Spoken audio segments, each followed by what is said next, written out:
नमस्ते, मेरा नाम कांत कुमार है। आज मैं आप लोगों को ग्लोबलाइजेशन के बारे में बताऊंगा। ग्लोबलाइजेशन का हिंदी वैश्वीकरण है। ग्लोबलाइजेशन को भूमंडलीकरण भी कहते हैं। ग्लोबलाइजेशन का जो इतिहास है हजारों साल का है। हम लोग कह सकते हैं कि globalization is as old as mankind. जब से मानव की उत्पत्ति हुई है, जब से मानव सभ्यता का विकास हुआ है, जब से निरंतर किसी न किसी फॉर्म में, किसी न किसी रूप में ग्लोबलाइजेशन मौजूद रहा है। हम लोग उदाहरण से समझेंगे कि भारत में बुद्धिज्म की उत्पत्ति हुई।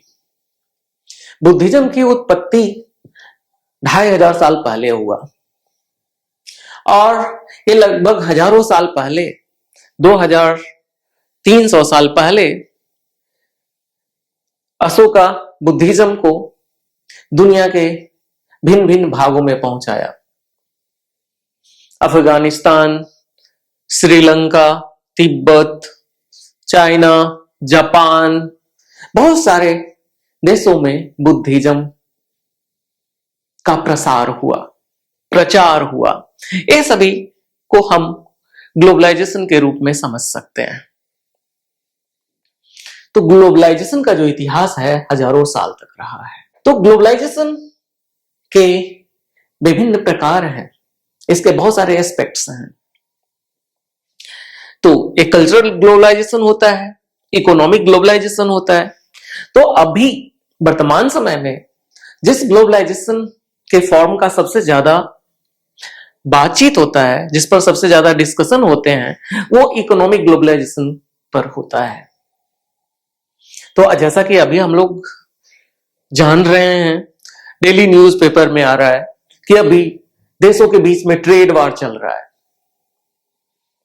यूएस है, दुनिया के सारे देशों पे टैरिफ लगा दिया है, टैक्स लगा दिया है। कुछ देशों पे 50% तक टैक्स लगा दिया है, कुछ देश पे 10% लगाया है, किसी पे 20% लगाया है। यानी कि वो अपनी सुविधा के अनुसार जिस देश से उसको फायदा है उस पे कम टैक्स लगाया है, जिससे उसे कम फायदा होने का संभावना है उस पे एक्स्ट्रा टैक्स लगा दिया है। तो जिस देश पे ज्यादा टैक्स लग जाएगा उसका सामान उस देश में पहुंचेगा नहीं, तो क्या बिजनेस कमेगा। तो क्या इस तरह के बहुत सारे उदाहरण वर्तमान समय में उत्पन्न हो रहा है। पिछले 10 साल में ये देखने को मिला है। दूसरा एग्जांपल देखते हैं। चाइना है जो रेयर अर्थ मटेरियल का सबसे बड़ा रिफाइनर है, रिफाइन करता है, एक्सट्रैक्ट करता है और उसको रिफाइन करता है। उसके पास रेयर अर्थ मटेरियल को प्रोसेस करने का टेक्नोलॉजी है चाइना के पास। 80% से ज्यादा रेयर अर्थ मटेरियल, दुर्लभ पदार्थ का निष्कर्षण और उसका प्रोसेसिंग चाइना में होता है। और अभी एक साल में, इस साल से हम लोग कह सकते हैं कि चाइना रेयर अर्थ के मटेरियल, दुर्लभ पदार्थ के एक्सपोर्ट पे अंकुश लगाना शुरू कर दिया, जिससे पूरे देश में उथल पुथल मच गया। तो क्या ये इस तरह का इकोनॉमिक जो रिस्ट्रिक्शन कुछ देश लगा रहे हैं, तो क्या ये ग्लोबलाइजेशन को खत्म कर देगा? तो आज के इस क्लास में मैं पीपीटी के द्वारा ये सभी चीज को डिटेल में डिस्कशन करूंगा कि ग्लोबलाइजेशन कब के कौन कौन सा फॉर्मेट में रहा है और इसका भविष्य क्या है।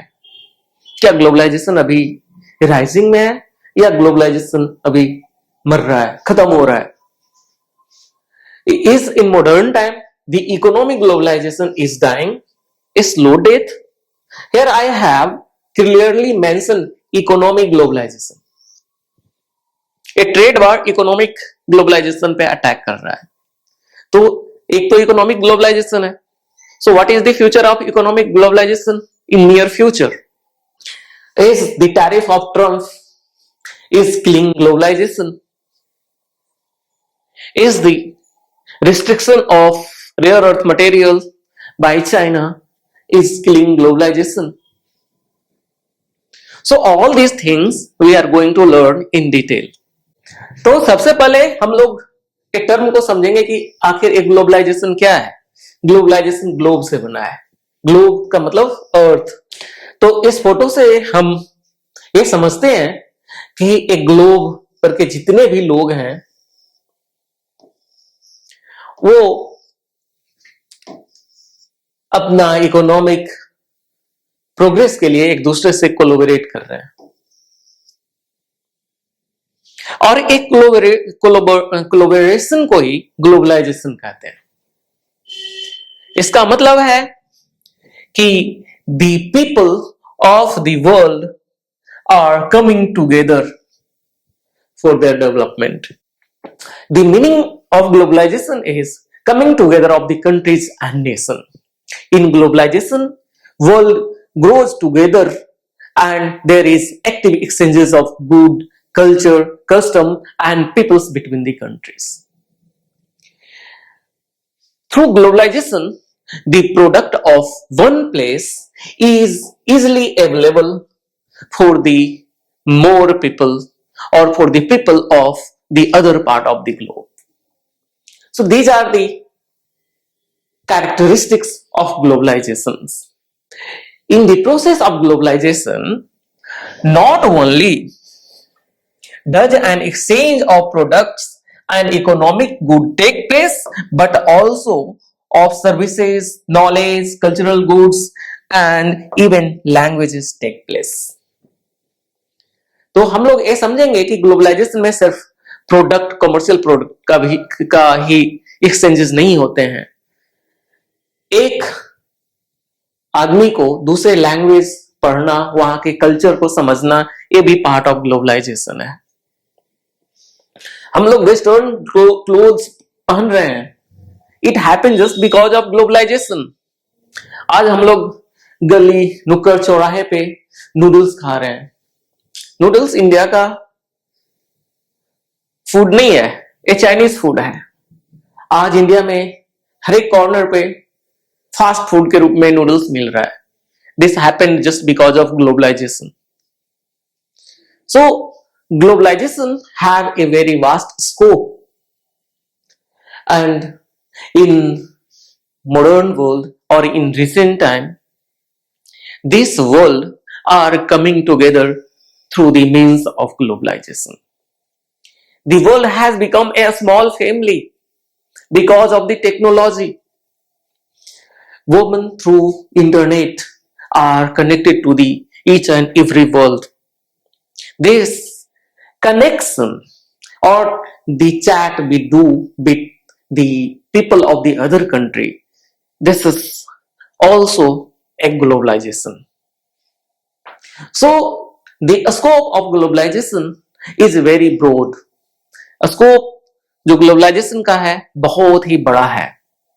ग्लोबलाइजेशन को सिर्फ इकोनॉमिक एक्सचेंजेस के थ्रू नहीं समझा जा सकता है, इसका स्कोप बहुत बड़ा है। ग्लोबलाइजेशन का डेफिनेशन को कुछ इस तरह से समझ सकते हैं कि ग्लोबलाइजेशन, वैश्वीकरण, भूमंडलीकरण एक ऐसी प्रक्रिया है जिसके माध्यम से दुनिया भर के देश राजनीतिक, आर्थिक और सांस्कृतिक रूप से एक दूसरे से जुड़ते हैं। इसमें वस्तु, सेवाओं, पूंजी और विचारों का सीमा पार आदान प्रदान होता है। Globalization is the increasing interconnectedness of economies, culture and population worldwide through cross-border trade, technology and the movement of the people's goods and services. So this is the definition. In this definition, everything has been included. It means globalization. In globalization, there is a trade, there is a transfer of technologies, there is movement of peoples. If we go to other country for recreation, to travel, that is also part of globalization. तो एक definition से अभी हम लोग सीखे कि globalisation से फायदा ही फायदा है। पूरा दुनिया एक फैमिली बन गया है। हम लोग इंटरनेट के माध्यम से सभी एक दूसरे से जुड़ गए हैं। भारत का जो खाना है पूरी दुनिया में प्रसिद्ध हो गया है। भारत का रोटी, चपाती, is famous all over the world. Chinese noodles are easily available in Indian markets. So we are having different kind of things. We are having high technologies just because of globalization. We are wearing Western clothes. This happened just because of globalization. So we can say that there are a lot of benefits of globalization. Yeah, we are right. But we should also look at the other side. Globalization also have some side effects. Where there is light, there is also shadows. A technological company establishes their bases at other places, and the local people of that host country, they take the fruit, they experiences the new technology, and they improve their living standard there. So when a company decides to move its production to an economically disadvantaged country, people in the industrialized country loses their job. हम लोग जानते हैं कि अभी दुनिया का factory चीन है, सभी कुछ चीन में बनता है. आज से 20 साल पहले ज्यादातर सामान जापान में और अमेरिका में बनता था, वेस्टर्न कंट्री में बनता था. लेकिन आज क्या है कि सब कुछ बन रहा है. क्यों? क्योंकि वहां पे चीप लेबर था और रॉ मटेरियल इजीली अवेलेबल थे. तो वेस्टर्न कंट्री के जो कंपनीज थी, जो जापान का कंपनी था, ये सारे के सारे अपना प्रोडक्शन चाइना मूव कर गया, चाइना में ले गया, जिससे इस कंट्री में क्या हो गया, जॉब चले गए और चाइना में बहुत सारे जॉब क्रिएट हुए. तो ये जो कह सकते हैं कि होस्ट कंट्री को तो ग्लोबलाइजेशन से फायदा हुआ. जस्ट अभी हम लोग ने देखा कि ग्लोबलाइजेशन के बहुत सारे फायदे हैं. तो ग्लोबलाइजेशन का हानि क्या है, ग्लोबलाइजेशन से क्या क्या हानि है, what are the side effects of globalisation. तो as we know, where there is light there is also shadows. जब एक कंपनी एक जगह से दूसरे जगह मूव करता है, तो इसका एक फायदा यह है कि होस्ट कंट्री में जहां एक कंपनी अपना बेस इस्टेब्लिश करता है, वहां पे जॉब अपॉर्चुनिटीज बढ़ जाते हैं, वहां के लोगों को जॉब मिलता है. लेकिन इसका दूसरा साइड इफेक्ट ये है कि इंडस्ट्री से बहुत ही पोल्यूशन बढ़ता है. कंपनी अपने फायदा के लिए अपना फैक्ट्रीज को वैसे जगह पे इकोनॉमिकली डिसएडवांटेज जगह पे ले जाता है जहां पे पॉल्यूशन कंट्रोल नॉर्म्स बहुत ही लीनियंट होते हैं. The multinational companies are designed in such a way to gain more and more profit. And to gain more profit, sometime what happens, multinational companies, they does not care about the environment